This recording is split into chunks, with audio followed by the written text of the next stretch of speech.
Media massa dan media sosial serta kaum muda memiliki potensi dan jejaring komunikasi dan informasi yang luas dan efektif untuk menyebarluaskan berbagai informasi positif untuk meningkatkan pemahaman dan kesadaran termasuk dalam penerapan dan pembudayaan K3. Komunitas media dan kalangan muda sangat penting untuk berperan dalam pemberitaan dan mengkampanyekan pentingnya K3 bagi masyarakat pekerja maupun masyarakat secara luas. Asosiasi Pengawas Ketenagakerjaan Indonesia (APKI) bekerja sama dengan International Labour Organization (ILO) dan Kementerian Ketenagakerjaan menyelenggarakan kegiatan talk show peningkatan peran media dan kaum muda dalam pembudayaan keselamatan dan kesehatan kerja atau disebut K3 di Lorin Hotel, Sabtu 20 Agustus 2022, Bogor, Jawa Barat.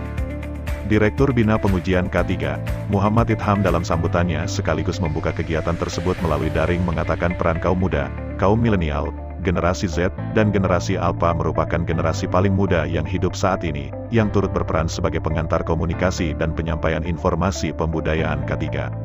Dia juga menambahkan pelaksanaan K3, bukan hanya tanggung jawab pemerintah, tetapi juga merupakan tanggung jawab semua pihak, termasuk media massa yang sangat berperan sebagai salah satu institusi atau lembaga dalam Agent of Change, lembaga pelopor perubahan. Talk show seperti ini dapat terus dikembangkan sebagai perwujudan komitmen semua pihak bahwa membudayakan K3 menjadi tanggung jawab semua pihak. Sudah saatnya pengawas ketenagakerjaan juga menyentuh area selain tempat kerja dengan cara melakukan langkah persuasif termasuk mengajak rekan media dan kaum muda milenial yang kita miliki. Demikian harapannya. Pada hari ini kita mengangkat talk show dengan tema peningkatan peran kaum muda dan media ya dalam pembudayaan K3. K3 yang selama ini masih belum banyak dipahami berdampak pada banyaknya kecelakaan kerja, penyakit akibat kerja. Nanti Bu Kartini dari Kementerian Kesehatan juga akan menambahkan ya, karena ada yang namanya penyakit akibat kerja yang tidak disadari sama sekali dan itu jangka panjang dan itu bisa terjadi setelah pensiun baru merasa menderita. Nah, maka sebenarnya sudah banyak edukasi dan upaya-upaya diseminasi regulasi materi-materi pemahaman tentang K3. Tetapi masih tetap harus ada upaya lain yang lebih masif lagi. Dan salah satu yang kami nilai strategis adalah kaum muda dan media. Kenapa? Mereka, kaum muda ini adalah masyarakat dinamis yang masih punya energi tinggi dan jaringan kerjanya pasti luas, masih produktif.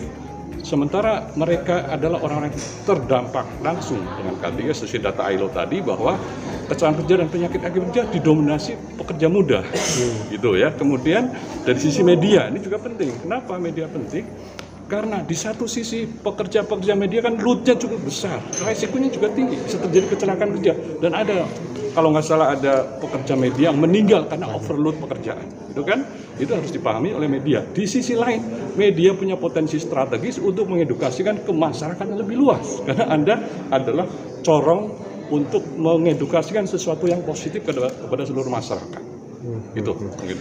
Dalam talk show sesi pertama tersebut hadir sebagai narasumber Sudi Astono, Ketua DPP APKI, Direktur Kesehatan Usia Produktif dan Lansia Kartini Rustandi, Ketua Advisory Body Inospro, Tan Malaka, Direktur WSO Indonesia, Suhatman Ramli.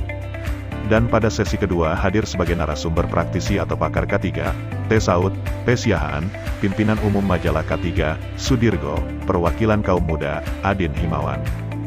Dalam acara talk show peningkatan peran media dan kaum muda dalam pembudayaan K3 itu juga dilakukan penandatanganan bersama komitmen pembudayaan K3 oleh perwakilan dari pelaku media dan kaum muda serta perwakilan APKI.